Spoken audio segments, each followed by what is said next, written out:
Comme pratiquement tous les enfants de mon village, j'ai commencé tout jeune à jouer à la pelote. C'est la simplicité du jeu qui vous séduit, surtout au départ. Tout petit, je jouais seul. C'est quelque chose de très basique, de très simple. On frappe la pelote contre le mur et le mur vous la renvoie.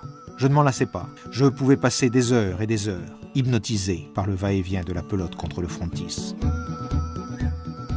À l'origine de tout, il y a la main. Tout commence là, en frappant la pelote avec la main nue, en sentant le contact du cuir contre la peau.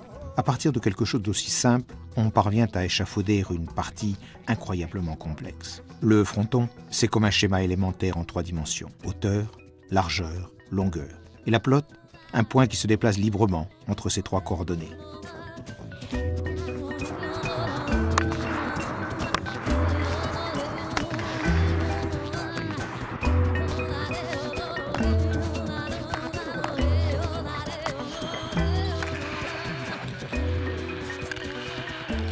Au fil des siècles, le jeu a gagné en complexité. Les instruments sont nés alors.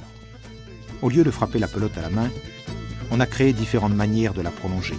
La pala, le chistera, le charré, le remonté, chacun avec sa propre particularité.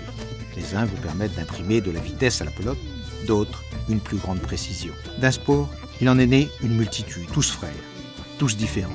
Nous avons vécu cela de tout temps, comme une richesse, une diversité qui n'appartient qu'à un nombre de sports très compté.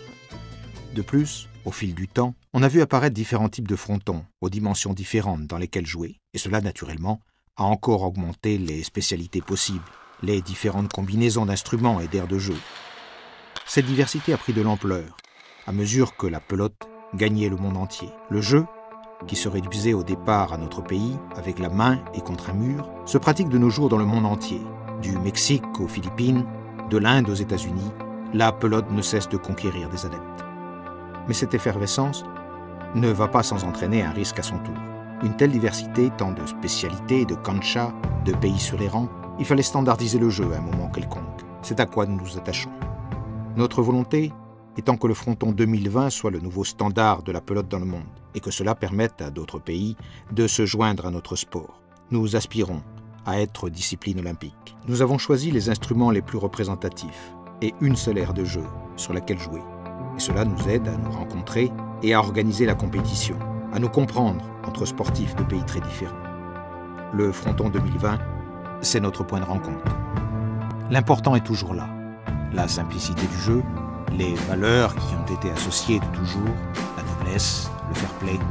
Frapper la pelote contre le mur fait que l'on ne se batte pas contre un adversaire, mais que l'on joue en partageant l'espace avec lui. C'est cela qui fait que le sport est toujours considéré un sport propre, noble et honnête. Cette pureté est demeurée inaltérée pendant des siècles, quoique des changements soient intervenus dans les spécialités, les aires de jeu et suivant les pays. Et cette essence, c'est ce qui assure la survivance et le succès de ce sport que je jouais quand j'étais tout enfant.